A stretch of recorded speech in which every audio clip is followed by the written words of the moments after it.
Bonjour à tous. Alors là, aujourd'hui, on rentre dans le vif du sujet de l'horlogerie parce que on va parler d'une marque que j'aime beaucoup qui s'appelle Oris, qui est une marque suisse, un des meilleurs rapports qualité-prix horloger suisse, mais surtout avec l'arrivée d'un nouveau calibre, le calibre 400, que cette manufacture annonce comme étant une révolution horlogère, comme étant une nouvelle norme qui va s'imposer aux autres marques. Impossible de faire un commentaire sur cette affirmation, l'avenir le dira.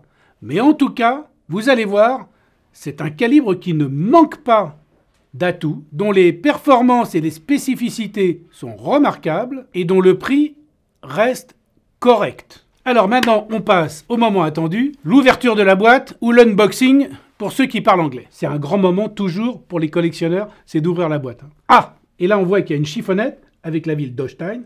Holstein, c'est là où sont installées les usines de fabrication, la manufacture d'Oris. Alors Oris, ils ont fait une petite pochette de voyage. C'est sympa parce que d'habitude, si vous avez des grandes boîtes, mais les grandes boîtes, on ne sait jamais trop quoi en faire. Je rappelle qu'il faut garder les boîtes, toujours, car en cas de revente de la montre, ça fait partie de la cote de la montre. Mais là, c'est vachement sympa parce que c'est une petite pochette de voyage. Alors voici la nouvelle Oris Aquis. Pas de choses vraiment différentes de celle de la Aquis précédente, mais un œil exercé verra 2-3 petites différences qui méritent qu'on s'y intéresse. Déjà, sur le cadran, où j'ai fait très attention de mettre l'heure à 10h10, d'ailleurs pour ceux qui se posent la question, vous verrez que dans tous les journaux de montre, très souvent, la montre est réglée à 10h10. Pourquoi ? Parce que quand la petite aiguille des heures est sur le 10 et la grande aiguille des minutes est sur le 2, ça permet de voir la marque et les caractéristiques de la montre. Donc là, quand vous arrivez donc à 10h10, et bien là, qu'est-ce que vous voyez ? Il y a marqué 5 days. 5 days parce que c'est la réserve de marche du calibre, dont on parlera après la montre. Deuxième petite différence, le guichet de date. Le guichet de date, il a été légèrement agrandi et la date se trouve maintenant écrite en blanc sur fond noir, ce qui n'était pas le cas dans l'ancienne Aquis. Troisième différence, le fond saphir, le fond transparent. Il a été agrandi pour qu'on puisse mieux admirer le calibre. Parce que ce qui est intéressant dans cette nouvelle Aquis, qui est quand même le best-seller de la maison Oris, c'est son calibre, le fameux calibre 400. Maintenant, je vais vous parler du calibre 400, mais avant, je vais vous montrer une petite différence aussi sur cette montre, c'est son bracelet interchangeable. Un bracelet que l'on peut mettre soit en acier, soit en caoutchouc. C'est comme on aime. Certains n'aiment pas les bracelets en acier parce qu'ils trouvent que ça pince les poils. Donc dans ces cas-là, ils mettent des bracelets en caoutchouc. Maintenant, évidemment, comme sur toutes les Aquis, on a une couronne vissée, une lunette tournante unidirectionnelle de plongée et un cadran soleillé d'un bleu qui vraiment est sublime. Il se concentre sur l'intérieur du cadran. Il vient du foncé au bleu un peu azur, un peu comme dans la mer. Donc c'est vraiment très chouette. Dernier petit clin d'œil au monde de la plongée. La trotteuse qui est pourvue d'un petit rond rempli de Superbe Luminova. C'est obligatoire pour une montre de plongée parce que c'est ce qu'on appelle un indicateur de marche. Donc ça permet de voir au plongeur, quand il est au fond de l'eau, en permanence que sa montre est en état de fonctionnement et surtout qu'elle fonctionne. Alors ce calibre, qu'est-ce qu'il a d'extraordinaire ? Déjà, il a 5 atouts principaux. Et puis, on a la chance que la maison Oris nous ait prêté ce qu'on appelle un calibre de présentation. Ça veut dire un calibre qui n'est pas emboîté dans la montre et que l'on peut voir des deux côtés. Premier atout de ce calibre révolutionnaire, le système sur lequel est montée sa masse oscillante. Vous savez, la masse oscillante, c'est la masse qui sert à remonter la montre au moindre mouvement de poignet. En tournant, elle charge en énergie les ressorts de barillet. Sur ce calibre, ce n'est pas le traditionnel roulement à billes, mais une glissière qui a été installée. Une glissière qui offre un meilleur rendement, une meilleure fiabilité et moins d'usure. Ce qui est appréciable parce que c'est très souvent sur les montres automatiques d'un problème de rotor d'où vient la majorité des pannes. Le deuxième atout de ce calibre, c'est son antimagnétisme. Cette forte résistance au champ magnétique, on le doit à l'utilisation d'une trentaine de pièces en matériaux non ferreux. Pour les plus pointus d'entre vous en matière d'horlogerie, sachez que c'est la roue d'échappement et l'encre qui sont en silicium. Cela permet d'avoir une résistance 10 fois supérieure aux normes habituellement exigées et une chronométrie 3 fois plus précise quand la montre est soumise à un champ magnétique. Troisième atout, sa précision.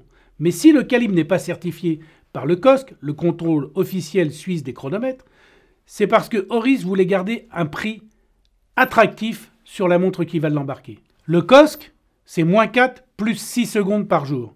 Ça veut dire que c'est la tolérance de différence que peut avoir votre calibre sur une journée de 24 heures.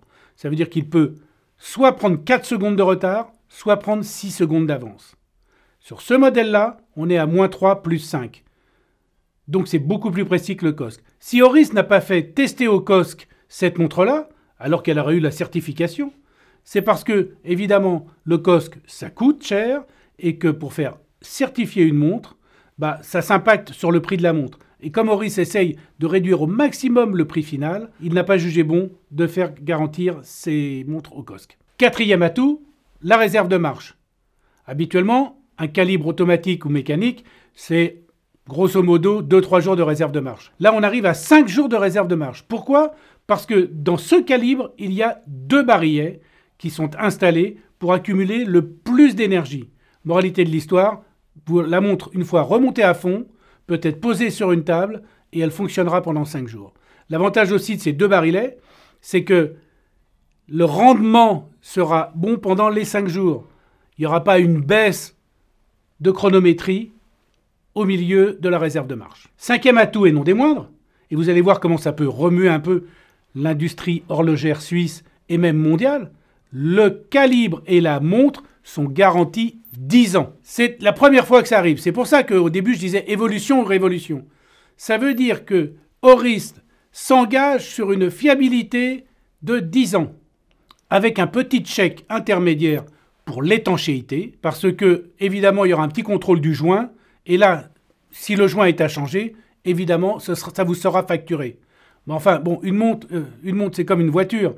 Une voiture, quand elle est garantie 7 ans, quand vous changez les pneus au bout de 2 ans, vous payez le changement de pneus. Donc c'est exactement pareil, c'est du consommable. Donc c'est tout à fait normal. Et là, vous avez 10 ans de garantie, autant dire que ça va faire réfléchir plus d'un service marketing dans les autres manufactures. Petite anecdote, et uniquement pour les initiés, c'est-à-dire vous qui regardez cette chaîne. Quand vous regardez derrière le calibre Oris, vous vous apercevez qu'il ressemble à une tête d'ourson. C'est amusant parce que l'ourson, c'est justement l'emblème et la mascotte de la manufacture Oris. Mais l'anecdote, et ce que personne ne sait, c'est que cela n'a pas été fait exprès. Quand les ingénieurs ont dessiné le calibre, ils se sont aperçus après que ça faisait une tête d'ourson. Mais comme je dis toujours, quand un événement vous échappe, mieux vaut feindre l'avoir organisé. Si vous voulez plus d'informations sur cette nouvelle acquise et sur le calibre 400, on a fait un grand reportage sur MyWatch où on a interviewé Vincent Coquet, qui est le patron de la marque Oris en France. Vous allez voir, c'est passionnant. Je vous laisse le lien